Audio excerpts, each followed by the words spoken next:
राज्य सरकारचे वाळू धोरण हे फसलेले धोरण आहे। 600 रुपये ब्रास प्रमाणे नागरिकांना घरकुलासाठी वाळू देण्याचा निर्णय सरकारने घेतला, मात्र अशा पद्धतीची वाळू कोणालाही मिळत नाही। ठेकेदार आणि प्रशासकीय अधिकारी यांचे साटे लोटे असून पार्टनरशिप मध्ये हा धंदा सुरू आहे असा आरोप करून संबंधितांवर कारवाई करण्याची मागणी माजी मंत्री ॲडव्होकेट यशोमती ठाकूर यांनी विधानसभेत प्रश्नोत्तराच्या तासादरम्यान केली। सन्माननीय मंत्री महोदयांनी पण हे कबूल केलेलं आहे की हे वाळू धोरण फसलेलं आहे म्हणून।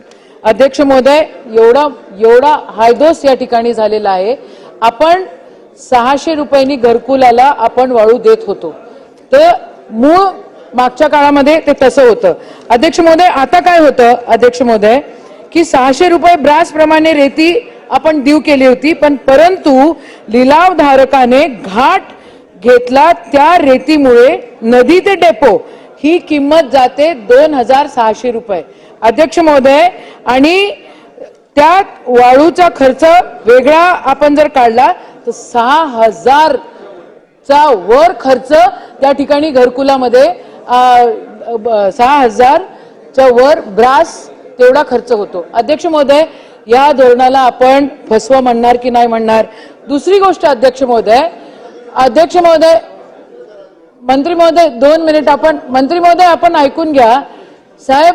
कोविडचा काळ गेला, त्याच्यानंतर खूप युवक वाळूच्या ट्रक घेतले आणि वाळूच्या कामाला त्या ठिकाणी लागले, पण जिथे घाट देण्यात आलेले आहेत त्या ठिकाणी जे रेव्हेन्यूचे अधिकारी आहेत त्यांची अवैधरित्या पार्टनरशिप आहे मोठ्या प्रमाणामध्ये।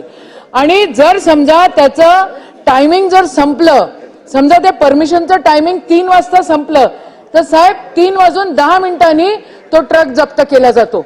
अध्यक्ष महोदय, माझा स्पेसिफिक प्रश्न आहे की हे ट्रक जप्तीवर तुम्ही 2 लाख रुपये लावलेले, 2 लाख रुपये त्या ठिकाणी पनिशमेंट म्हणून तुम्ही घेताय।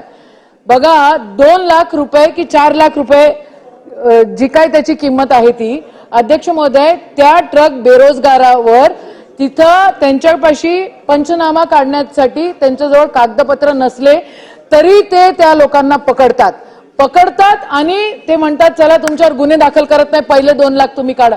कुठून देणार आहे तो बेरोजगार? अध्यक्ष महोदय, शासन घरकुल धारकांसाठी वेळेवर वाळू उपलब्ध करून देण्यास नाकामयाब झालेली आहे। ह्या गोष्टी शासनाला मान्य आहे का? नसेल मान्य तर 600 रुपयामध्ये आपण कशी वाळू करून देणार याचं उत्तर द्यावं। अवैधरित्या वाळू ठेकेदार इतर व्यक्तींच्या नावे ऑनलाईन बुकिंग करणाऱ्यांना ठेकेदारांवर आपण कारवाई करणार का? आणि जे काही शासनाचे अधिकारी त्या ठिकाणी पार्टनरशिप मध्ये काम करत आहेत त्यांच्यावर कारवाई झाली पाहिजे। ती कारवाई आपण करणार का?